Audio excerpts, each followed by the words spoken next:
नमस्कार, आप सभी का बहुत बहुत स्वागत है। मेरा नाम रोबिका लियाकत है और इस वक्त गूंज स्टूडियो से नहीं, मुंबई की धरती से हो रहा है।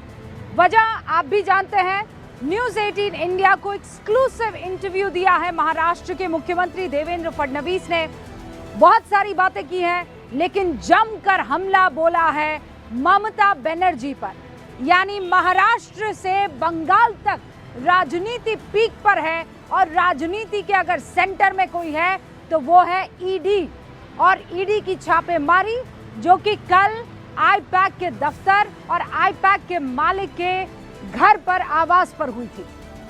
कल जो बवाल मचा, आज उसकी आग दिल्ली में साफ तौर पर नजर आ रही है और कोर्ट में भी। आज ममता बनर्जी ने जादवपुर बस स्टैंड से लेकर हाजरा चौक तक, ये भवानीपुर में उनका इलाका है, 5.5 किलोमीटर की यात्रा की, पैदल मार्च निकाला, शक्ति प्रदर्शन करने की कोशिश की और ये मैसेज भी देने की कोशिश कि कल जो मैंने किया वो एकदम सही है। जबकि ईडी ये कह रही है कोर्ट में जाकर कि ये जो कुछ भी हुआ है ये सरकारी काम में बाधा डालने जैसी बात है।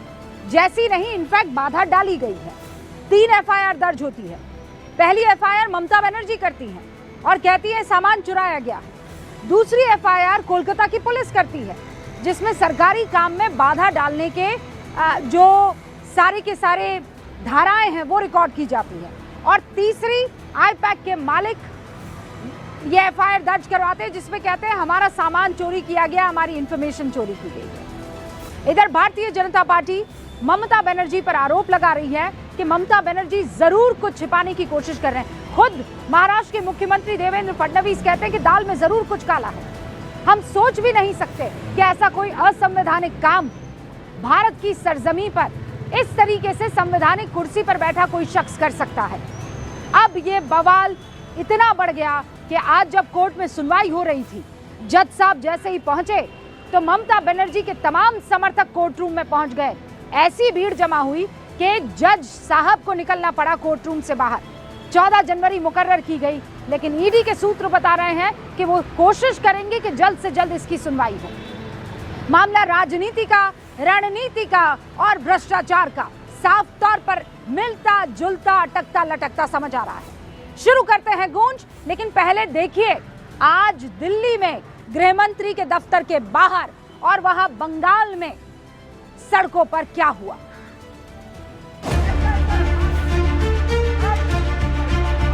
गुरुवार को कोलकाता में ईडी की रेड वाली जगह से ममता बनर्जी के हाथ में दिखी हरे रंग की फाइल ने कोलकाता से दिल्ली तक सियासत को सुर्ख लाल कर दिया है। ईडी के एक्शन के विरोध में गुरुवार को ममता ने कोलकाता में विरोध किया तो शुक्रवार सुबह सुबह टीएमसी के सांसद दिल्ली में गृह मंत्री का घेराव करने पहुंच गए। हंगामा बढ़ता देख दिल्ली पुलिस ने सभी सांसदों को हिरासत में ले लिया, जिस पर टीएमसी और भड़क गई। इलेक्शन के 1 महीना पहले वही जाता है छापा डालने और हमारा जितना इन्फॉर्मेशन है, हमारा कैंडिडेट डेटा, हमारा सर्वे डेटा, हमारे जो कैसे रणनीति, हम कैसे इलेक्शन लड़ेंगे, वो लेता चोरी करने के लिए। अमित शाह का हिम्मत नहीं है कि मैदान में आके लड़े, वो ईडी को देख के चोरी करके इन्फॉर्मेशन ये कराना चाहते हैं। ईडी की रेड पर ममता की मनमर्जी के बाद अब दिल्ली में भी दंगल बढ़ गया है। बीजेपी इसे लेकर ममता बनर्जी को घेर रही है। बंगाल कोल स्मगलिंग का एक बहुत बड़ा हॉट स्पॉट बना है। रूलिंग पार्टी के बहुत लोग का इन्वॉल्वमेंट है, उसकी चर्चा कई बार हुई है। उनका आचरण लोकतांत्रिक मर्यादाओं का उन्होंने तार तार कर दिया। बंगाल की लड़ाई की गूंज महाराष्ट्र तक सुनाई दे रही है। महाराष्ट्र के मुख्यमंत्री देवेंद्र फडणवीस ने ममता के इस्तीफे की मांग की है। आप कह रहे हैं कि दीदी को रिजाइन कर देना चाहिए? बिल्कुल, मैं तो मानता हूं कि इस प्रकार से देखिए, जनता ने कम से कम, मैं ऐसा मानता हूं कि इसका कॉग्निजेंस लेना चाहिए कि ये संविधान को किस प्रकार है अपने पैरों तले रोंद रहे और इनको अपनी जगह दिखा। रेड से शुरू हुई लड़ाई अब कई मोर्चों पर लड़ी जा रही है। ममता लाव लश्कर के साथ बंगाल में मार्च कर रही हैं, तो उनके सांसद दिल्ली में 2-2 हाथ। उधर ईडी हाईकोर्ट में गुहार लगा रही है कि जो दस्तावेज रेड के वक्त ममता और उनकी टीम लेकर गई उन्हें वापस दिया जाए। ममता भी ईडी के खिलाफ कानूनी लड़ाई के लिए एफआईआर करा चुकी हैं। यानी चुनाव से पहले इस रेड ने बंगाल की सियासत में नया रंग चढ़ा दिया है।